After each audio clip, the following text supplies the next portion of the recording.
Great. Welcome, everyone. This is the first edition of Category Theory Research Seminar that's streamed over Zoom, and the recording will be placed on the NITheCS website. It's the seminar at the Mathematics Department, the Department of Mathematical Science, to be more precise, Stellenbosch University. At the end of the seminar, we'll try to chat to each other if there is some time left. So please hold on. And now I would like to ask the main organizer of the seminar to say a few words and also to introduce the speaker. Right, over to you. Hello, everybody. I'm Roy, and I'm one of the organizers for this session. So thank you so much for coming to listen to us speak about category theory and about some discussions. So we're hoping to have this session every week and at the same time, probably the same venue as well, and it'll be online as well. So I think, yeah, without further ado, we can begin the session. So I'd like to welcome Graham Manuell, who's going to be talking to us about adjoint script extensions.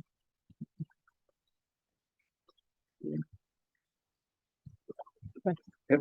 Yeah.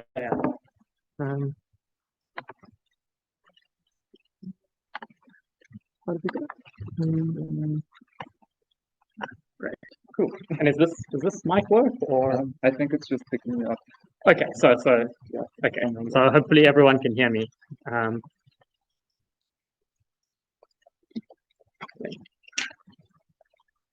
Good.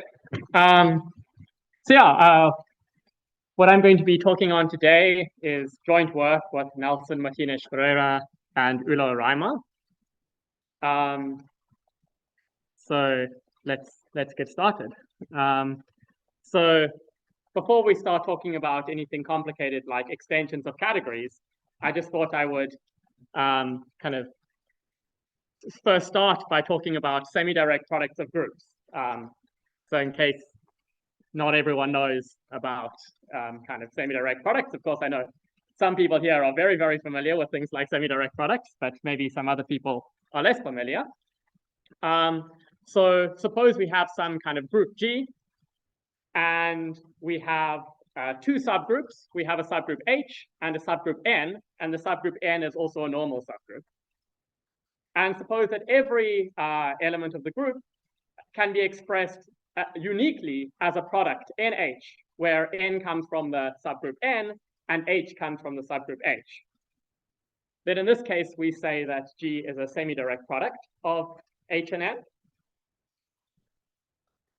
And in such a situation, you get the following kind of diagrams, and the diagram is called a split extension diagram. So we have that N is, okay, a normal subgroup of G, and we have that S, of course, is also included in G, in this case by this map S. But we can also take, we get a map from G to H that sends this product. Like if you have an element G equal to NH, it sends it to H. So you can show that this is a group homomorphism essentially because N is a normal subgroup. And then you can show that that the map I is the kernel of this map P, and P is actually the co-kernel of the map I. So semi-direct products give us split extension diagrams like this. And in fact, every split extension diagram is essentially of this form. So just for an example of kind of a situation like this, that's maybe an illustrative example of what's happening, is if you consider the dihedral group, so the symmetries, rotations, and reflections of a regular n-gon, then this will have the cyclic group on n elements as a normal subgroup, and you'll also have, as your other subgroup, you can have the reflections. So this is just the cyclic group on 2 elements, and then these combine with the semi-direct product to give you the rotations and reflections of a regular n-gon. So I guess the important point is that, okay, so a direct product would also be a semi-direct product, but this isn't a direct product. It's when you rotate and then flip, it's slightly different to flipping and then rotating. In fact, you end up rotating in the opposite direction. Okay, good. Oh, the other thing I just should mention is if anyone has any questions at any point, please just shout out or something like that. I'm happy to take questions. Okay, so this motivates the idea of studying split extensions more generally. So before we were talking about groups, but we can also talk about these split extensions in any pointed category. And let me just remind you, in case you don't necessarily know what a pointed category is. So the idea is a pointed category is a category where we have an object which is both initial and terminal. And we call this the zero object. And whenever you have an object which is both initial or terminal, then you always get a unique morphism from any object x to that zero object, and you get a unique morphism from the zero object to any other object y. And so you can compose these, and there's always some kind of morphism from any x to any y. And the morphism we get in this way is we call the zero morphism from x to y. And they call the zero morphism because if you compose them with any other morphism, you're going to get another zero morphism. So they satisfy this like absorption property of a zero. So once we have zero morphisms, we can talk about having kernels and co-kernels. So a kernel is just going to be an equalizer with a zero morphism, and a co-kernel is just going to be a co-equalizer with a zero morphism. And this will recover, for example, in the case of groups, the usual notion of kernel. So in any pointed category in this way, we can talk about a diagram that looks like this, where we have that I is the kernel of P is the co-kernel of I, and then we have a section of the map P. So in other words, this means a map S such that if you apply S and then you apply P, you get the identity. So in groups, these kind of correspond to these semi-direct product diagrams that we mentioned before.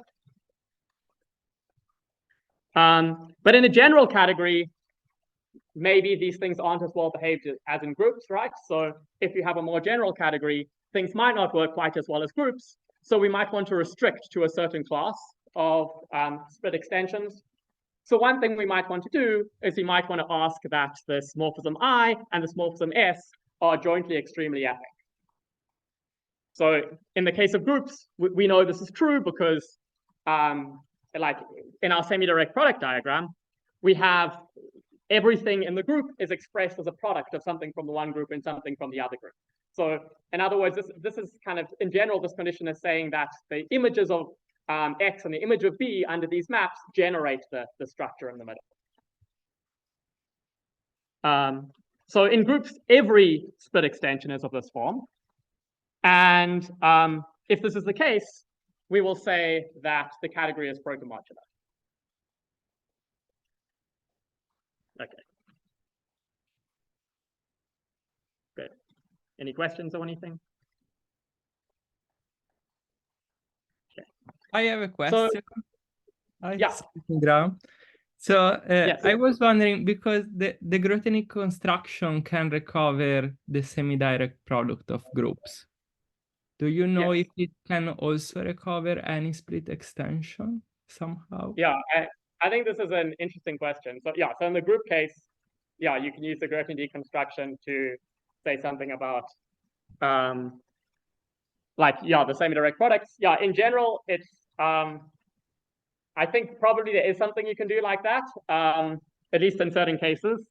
The exact, yeah, I think this is an interesting question. I guess I don't necessarily, I can't answer it right now, and I don't necessarily know the full answer. But I do think, I think that's something interesting to think about. I've kind of thought a little bit along these lines before, but I don't know the exact answer. So I guess we can talk about that maybe after the talk or something. But for now, Sure. Yeah.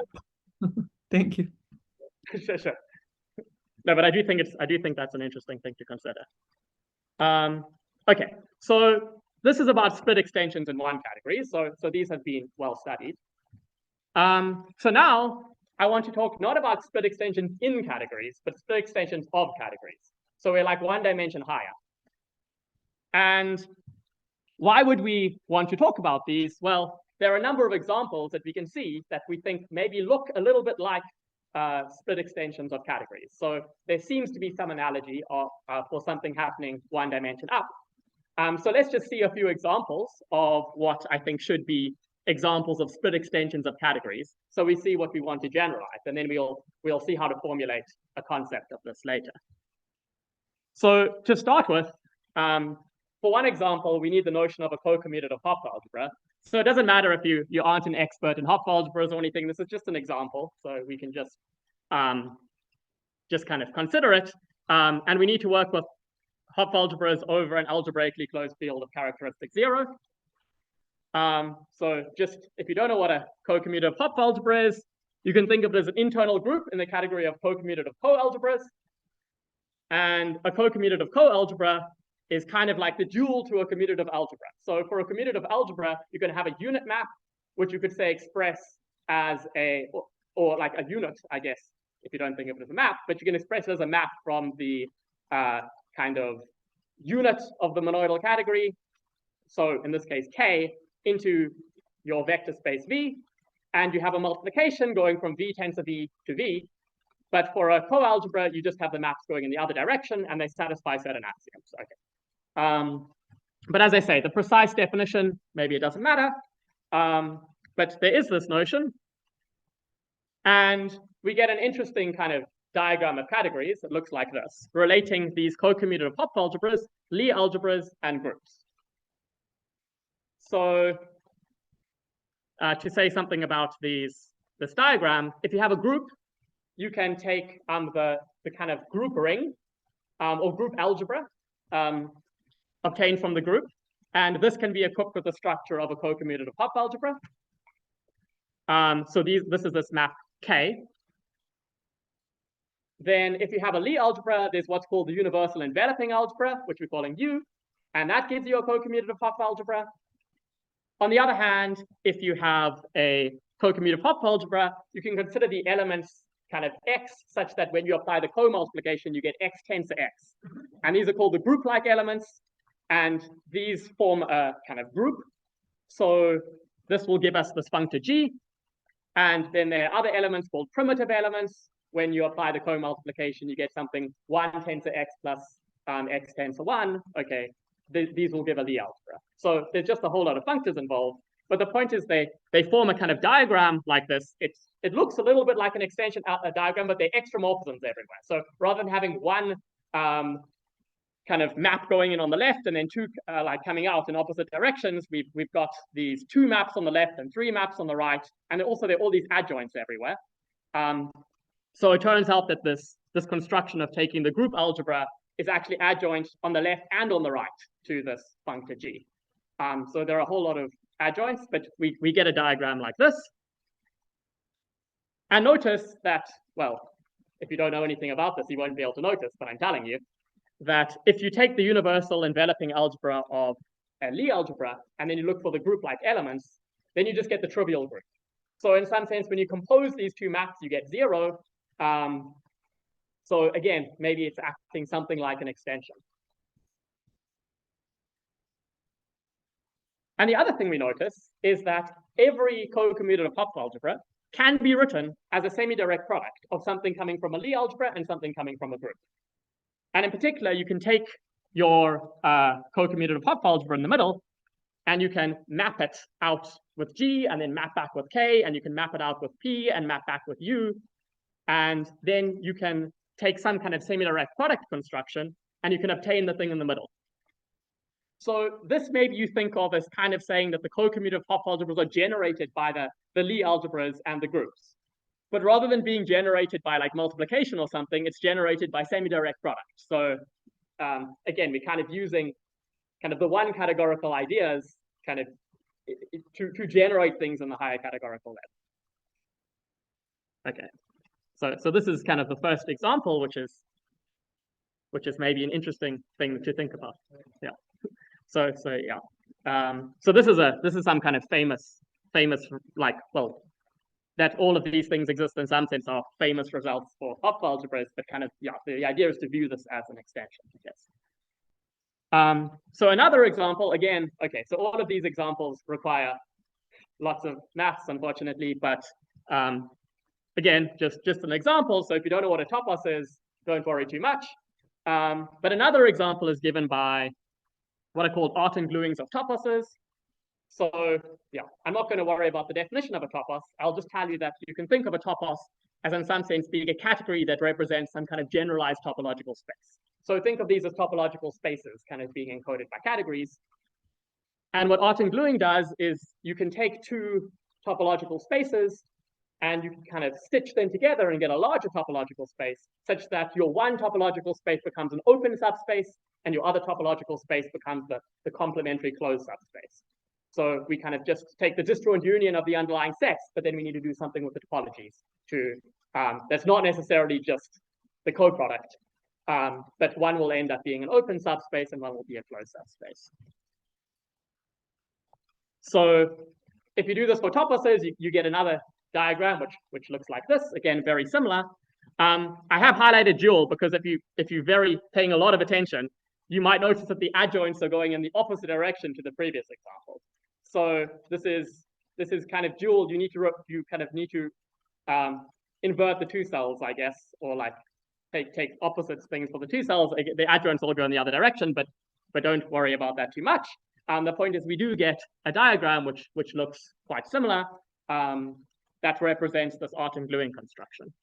In this case, though, it's not the case that the left adjoint and the right adjoint of J are the same functor. So that was special in the case of cocommutative Hopf algebras. In this case, they happen to be different. Okay. And secondly, everything in the middle, everything in E, can be expressed as a certain pullback involving things coming from the closed subtopos and things coming from the open subtopos. So again, everything in the middle is in some sense generated by things on the side. So again, this is a good situation where you somehow think of these two maps as being jointly extremely epic in some way. Okay. So the third example is, suppose we have some pointed protomodular category. So, okay, so we've spoken about a pointed category, and remember that a protomodular category, that's one where inside the category, extensions work well in some sense. And now we can consider another category called the category of points. So the objects of this category are split epimorphisms in the category B. So, and they split epimorphisms equipped with their splittings. So an object will be an object A and B, an object B and B, a map E from A to B, a map S from B to A, such that when you apply S and then apply E, you're going to get the identity. And then morphisms are kind of pairs F and G, making the diagram commute, as I've drawn the diagram there.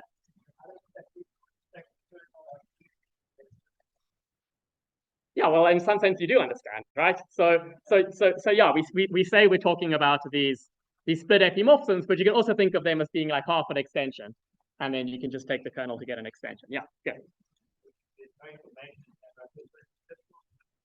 This is I'm just telling you a category called the category of points. Okay, good. So you could call it, yeah, exactly. Yeah, sure. Though we're at the moment focusing on the case of pointed. Yeah. Okay. The point is you can come up with a diagram like this. And but yes, if you want to think of it rather than the category of points, it's the category of split extensions. That's very good.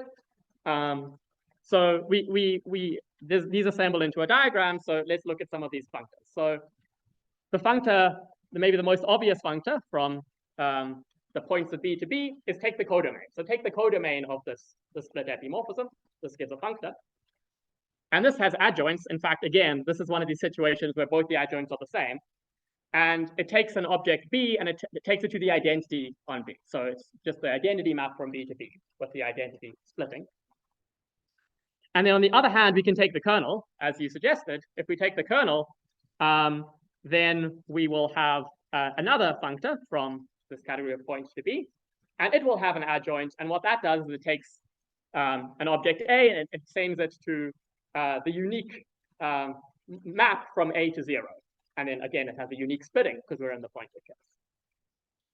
So again, this forms one of these similar diagrams, right? These things I want to call split extensions of categories.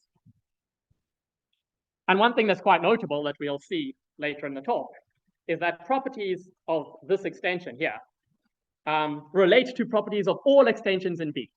So good properties of this kind of extension of categories relate to properties that hold for all of the extensions internal to the category B. So again, we've got this nice relationship between kind of the external and the internal.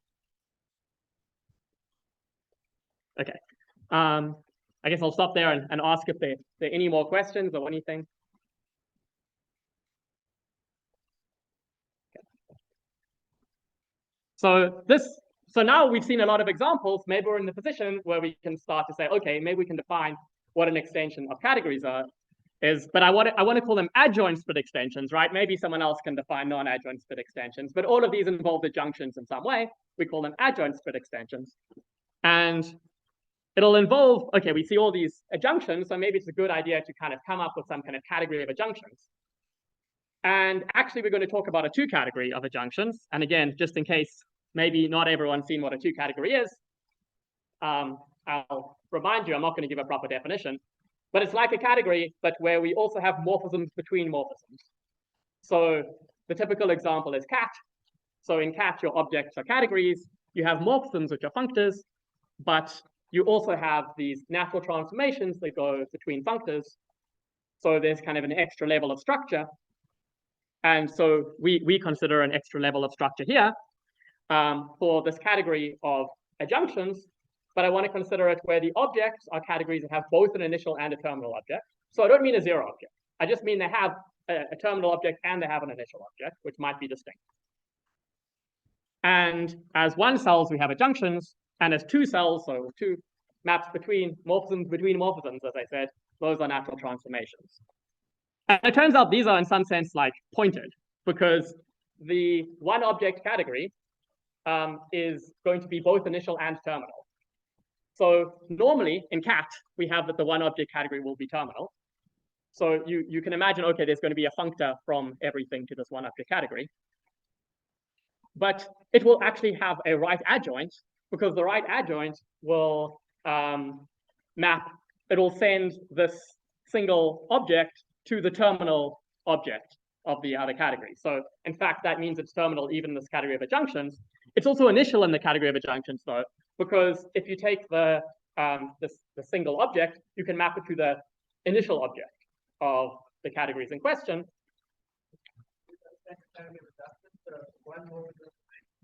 Yeah, you can think of it like a left adjoint. Well, you can think it is a left adjoint, so it has a right adjoint.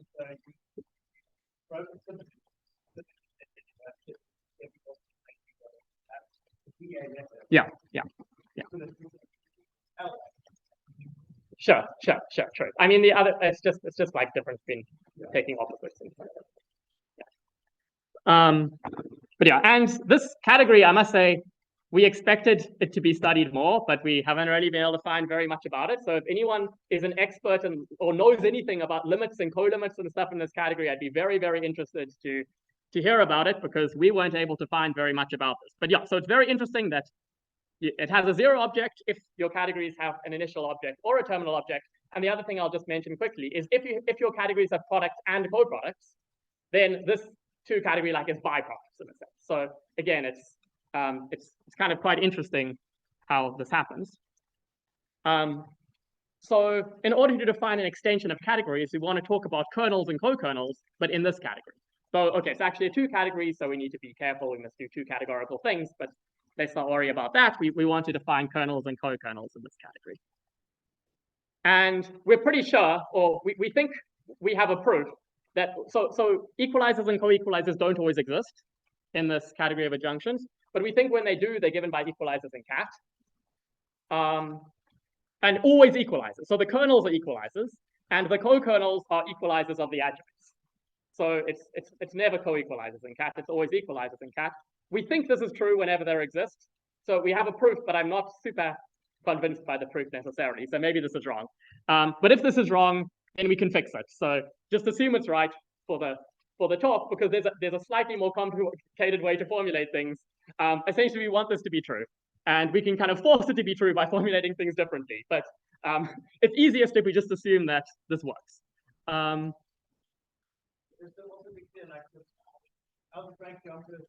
I've thought about these things as well. It's a great thing, but you have to be very clear. Like when you say an adjunction, the data is with structure method.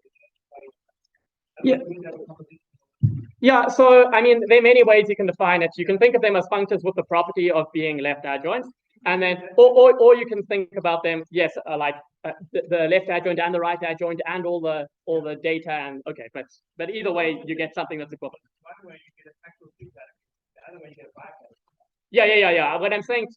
When I say two category, just think I might mean bi-category. When I say equalizer, think I might mean like pseudo equalizer or like bi-equalizer or whatever. Okay.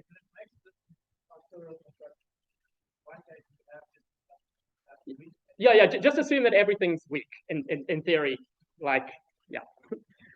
True, like, but yeah.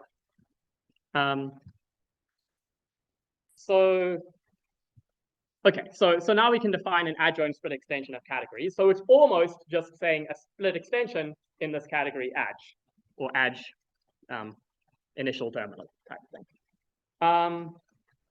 So we can talk about kernels and co-kernels because we have a zero object, right? So that makes sense. So we have that this adjunction I and IR. So IR we're writing for the right adjoint of I. We think of like the primary direction as the left adjoint direction. And it'll be the kernel of P, and then P will be the co-kernel of I. Okay, so that's like kind of being an extension. And then we have the splitting S, but this is the extra condition we put. So it's not just being an extension in this category. We also want that S is an adjoint. So this is something new, an additional condition we impose. And that is that the splitting is also adjoint. So this is kind of different to the one-dimensional setting because the splitting is uniquely determined by just the projection. So, okay, so this is a difference, but yeah, it's an additional thing that was true in all our examples. Yeah, so I mean it satisfies the universal property of the kernel. So it's so when you compose I and P, you're going to get kind of a zero morphism, right? So a morphism that factors through the zero object. And also whenever you have any other map which composes to give it, it factors through. And then there's and it's not necessarily unique, but it's unique up to isomorphism because there's also a two-dimensional property. Okay.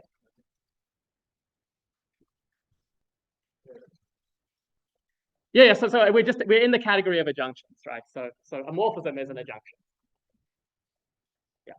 So you can also think of S as being in the category of adjunctions, right? And then S is the left adjoint and P is the right adjoint. And then S being adjoint, like left adjoint to P, is also an adjunction in this category of adjunctions. But again, let's not worry. You can just think about this diagram like this. But yeah, the kernel and co-kernel conditions are taken in this category of adjunctions. And this, so at least we think, because equalizers are computed as in cat, we think when these are computed in the category of adjunctions, it's more or less by computing things in cat, equalizers in cat, kernels kind of in cat in the obvious way. But there's an additional condition because you need the universal property, all of the maps involved, to also give you adjoints and stuff. So the induced map by the universal property must also have an adjoint and things. So this gives extra conditions. So it's not just that this is a kernel and a co-kernel and maybe the obvious way in cat, is that plus something else.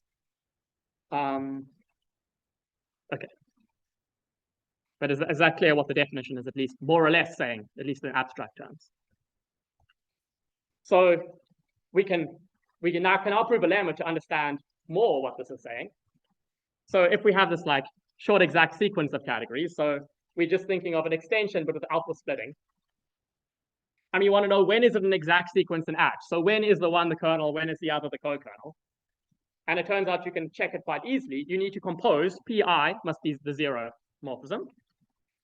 And you want that I and PR are fully faithful. So again, so I must be fully faithful because it must be like monic, right, as a kernel. Which means its adjoint must be monic in some sense. So we say fully faithful. And we want the following squares to be at least pointwise. So for every object, to be a pullback and a push out. So the first one must be a pullback and the second one must be a push out.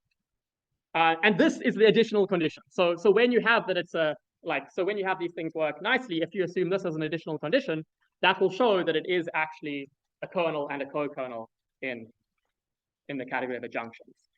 And just to understand what these conditions are saying, it's maybe helpful to think, suppose that the categories involved are pointed categories. So suppose X, A, and B are pointed categories. Then the zero morphisms are going to be morphisms which map everything to the zero object, right? So when you compose, if you look in the second square, you see in the top right-hand corner, there's this PPI. So PPI is going to be the constant zero object functor. But now we're going to apply PR to that. But PR is a right adjoint, so it preserves terminal objects. So it preserves the zero object. So that means in the top right-hand corner here, we're going to get the zero object. And in the first commutative square, if you look in the top right-hand corner again, you have IRPR. So that's the adjoint of that zero map. And that also then picks out the zero object. And then because I is a left adjoint and it preserves initial objects, it again preserves the zero object. So in the case that all these categories are pointed, the top right-hand corner of both of these squares just becomes the kind of zero object always. And then the fact that this first one is a pullback will say that epsilon I, so epsilon I being the co-unit for the adjunction between I and IR, and eta P being the co-unit for the adjunction between P and PR, it'll say that epsilon I is the kernel of eta I. And then the other one will say that eta I is the co-kernel of epsilon I. So in the case that you have pointed categories, this is saying that these epsilons and etas form some kind of exact sequence inside the category. But it also works more generally when the categories aren't pointed.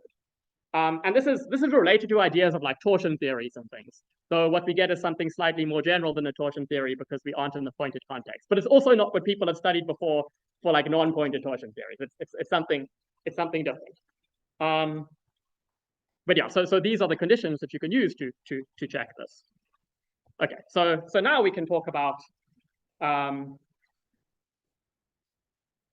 okay, so now we can say when are these extensions good, right? We've spoken about what adjoint split extensions are, but remember for extensions in a one category, they're good when these two maps, the kernel and the splitting, are jointly extremely epic. So we want to know, okay, when are these going to be jointly extremely epic, or what condition do we want? And we have three conditions, kind of increasing strength, which are all interesting. And that is, we call the extension faithful if this kind of pair of IR and P is faithful. We call it conservative if this functor is conservative, and we call it monadic if the functor is monadic. So why are we considering IR and P? Well, usually we'd be considering I and S, right? And you want some kind of epicness condition, right? But talking about surjectivity is a little bit harder than talking about injectivity. So what you do is we take the adjoints, and you can consider adjoints, which is IR and P, and you map these into A cross A, and you get a functor. And so for these, you want some kind of monicness condition, and that'll correspond to an epicness condition for the adjoints. So yeah, so faithful is some kind of epicness condition, conservative is some kind of epicness condition, and monadic is some kind of epicness condition. But we'll see kind of what these give. Conservative is really the important one. So faithful is a little bit weaker. And when I say conservative, I mean so faithful and conservative. So we call the extension conservative if this functor is both faithful and conservative. And then monadic is like a very good case. But the kind of most important case we're thinking about is the conservative one. So I just want to speak a little bit more about this conservative case, if we can try and understand it better, rather than saying a random functor is conservative. Suppose the category A has finite coproducts. And then what you can do is this map, this functor, IR comma P that we're considering, it is the composite of the product of IR and P and this diagonal map.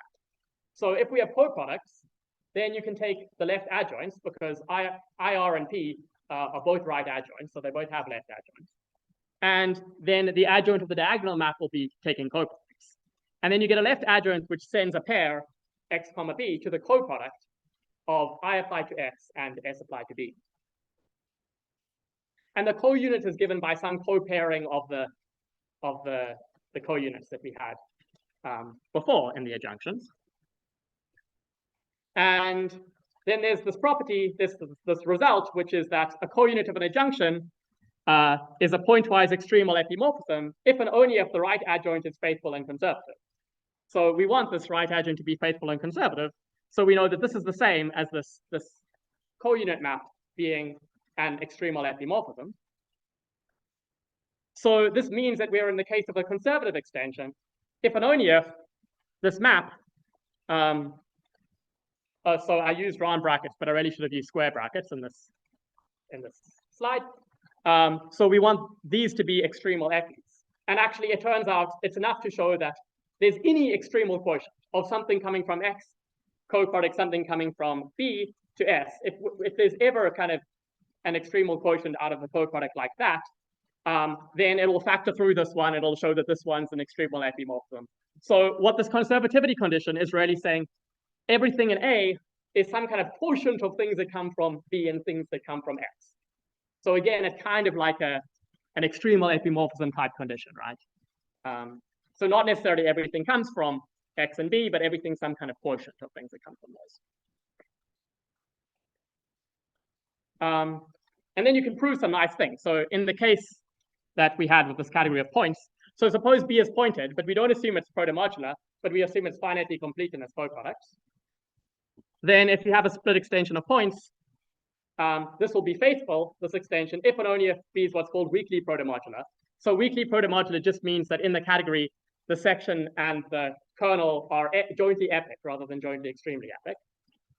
Conservative if B is protomodular, and monadic if B is semidirect products. So again, so the conservative, I guess, corresponds to the protomodular case. Faithful is something slightly weaker. The monadic is a better case where we can do slightly more in these categories. Okay.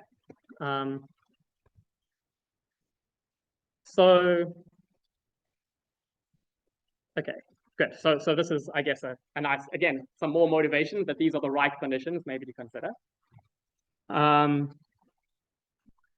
But now you can do this. You can prove these results in a number of ways. So you can prove it in one way by kind of talking about.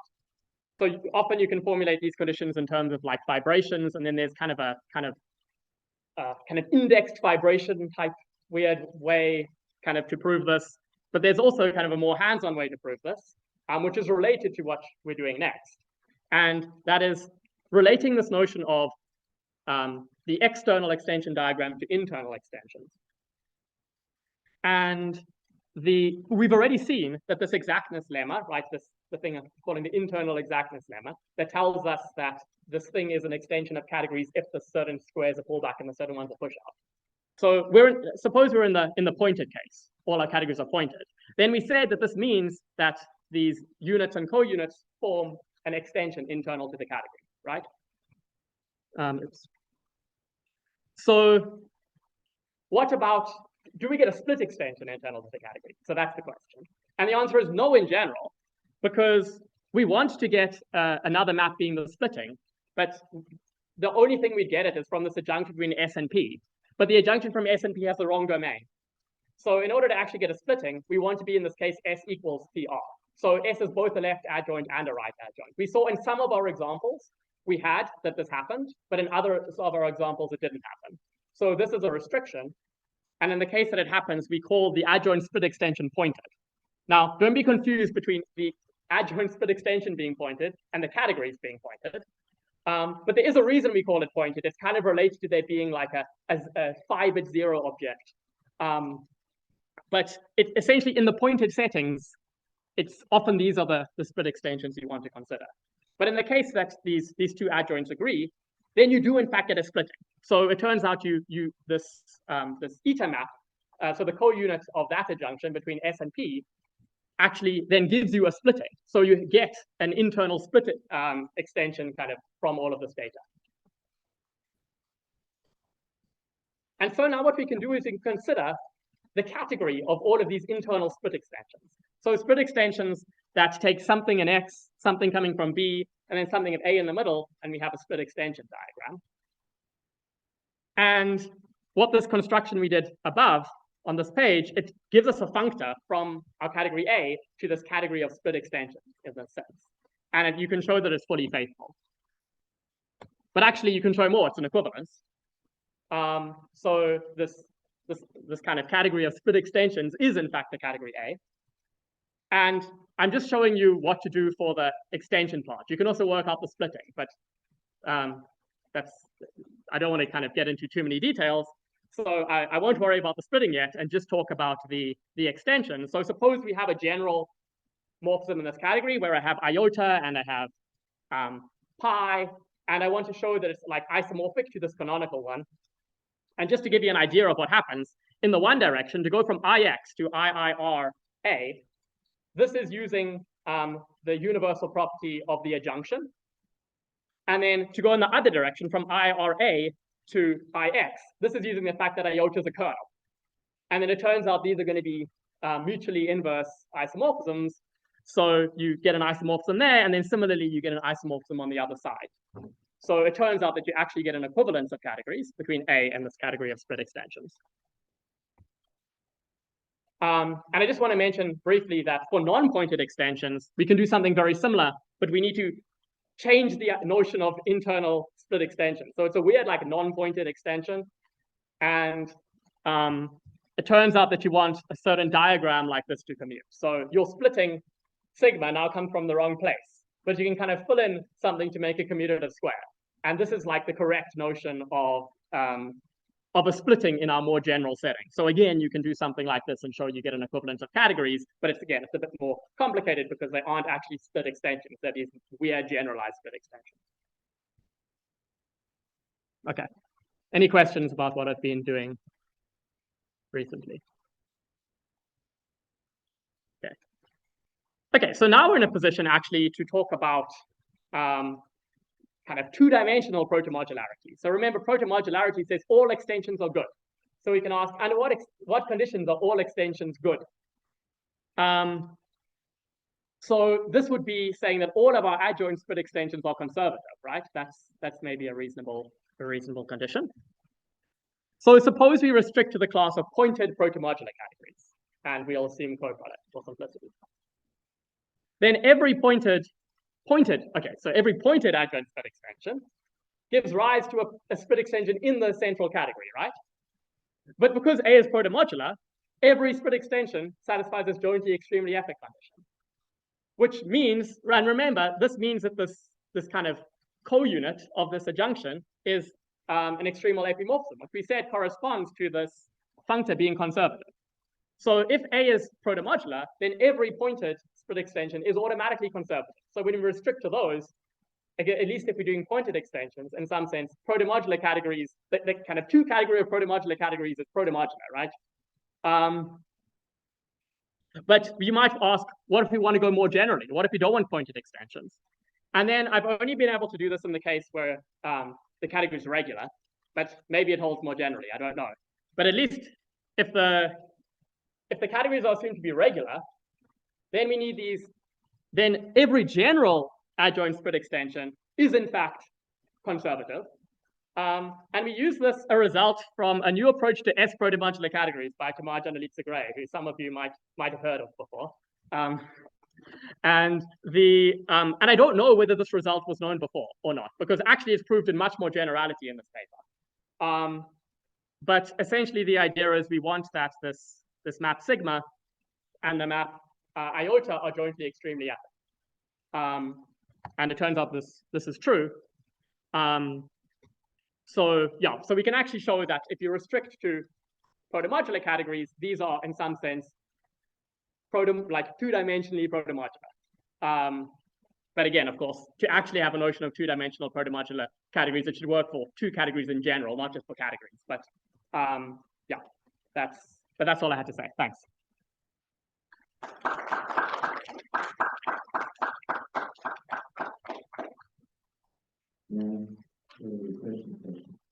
Thank you very much, Andy. Sure.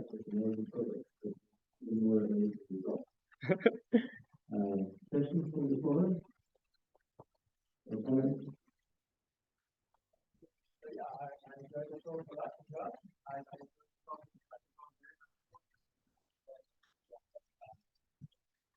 I think that's because So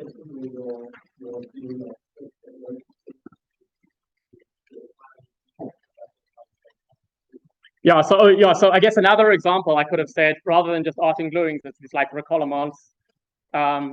People often consider like for like abelian categories where you can kind of glue together abelian categories. They would, I guess, also be an example in this setting. I know people in algebraic geometry sometimes care about those. Yeah. So and what I'm thinking.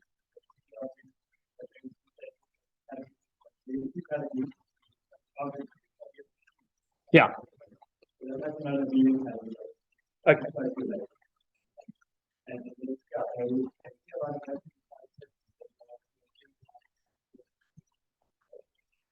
Okay, cool. Another question from the audience? I have a few, but I'm going to ask the online. Sure. Any questions from the online participants? Can you hear it?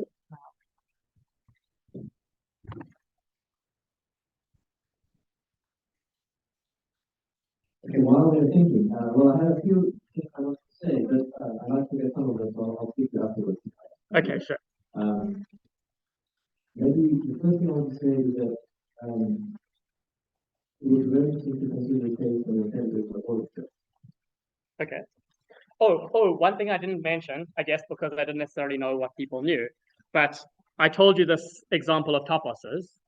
If you just decategorify and think about frames, but you think of the frames as being posets, then there's a notion of Artin glueings of frames, and Artin glueings of frames also fit into this picture. And the other thing I forgot to say is that I told you that protomodular categories kind of form a two-dimensional the protomodular, like the two category of protomodular categories. But if you take the two category of toposes, but you take all functions between them, then this is also two-dimensional protomodular. So it's dual. Remember, I said the topos case is dual. So these are also protomodular. So the topos case is also kind of an example in this setting. But yeah. Yeah, that's you certainly have to be convinced that if the line goes to higher dimensional, that's not like this is unremarkable and nothing like that. The reason I'm suggesting to my process is because there is an alternative story going on there, which is developed by Martins-Ferreira. If you take the category of modular entities, especially dimensions between them, you can do very nice homological algebras. Okay. But you don't have products, you don't have products, so it's something kind of orthogonal to the protomodular story, where it usually very high products. Moreover, the conditions that we have with full definition stuff, they remind me very much of the modularity conditions of the protection. Okay. If you could have three potential groups, I mean, you have any homological group, you take your subgroup, you can directly make an inversion. Yeah. It's the same as joining back to the kernel. Okay. Yeah. And that formula, I think, the question. Yeah. Okay. Yeah, that's and that, the fact that that formula is the main point of protomodularity is also something that I can try to do with my so the very interesting things that can come up by looking at that process. The other thing I want to say is that notice we have two students in graduate theory, and they want to come here for a contract. And for the last 2 days, we've been maybe we can ask them to say hi. It is still linked to your talk. Yeah.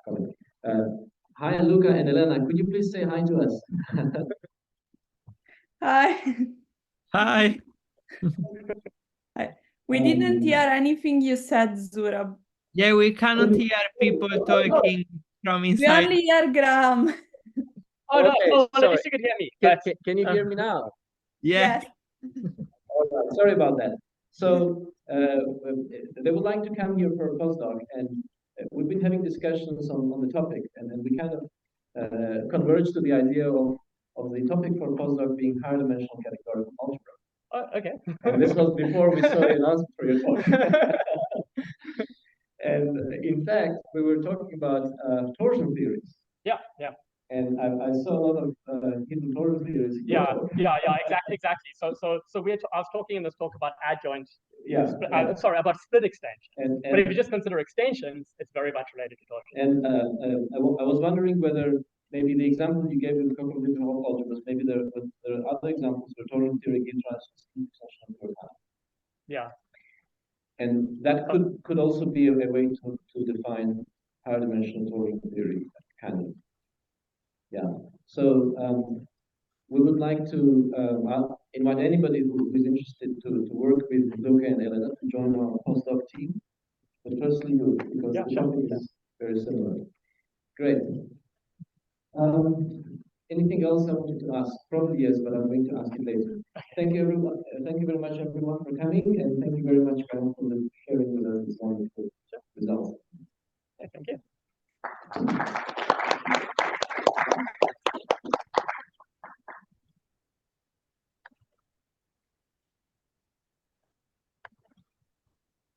Okay, so I think this is going to be the end of the online session. So I'm going to disconnect now, and we will write to you, Elena and Luca, to continue this further. Yeah. Thank you. Thanks for joining. Bye. Bye, everyone. Bye. Thank you.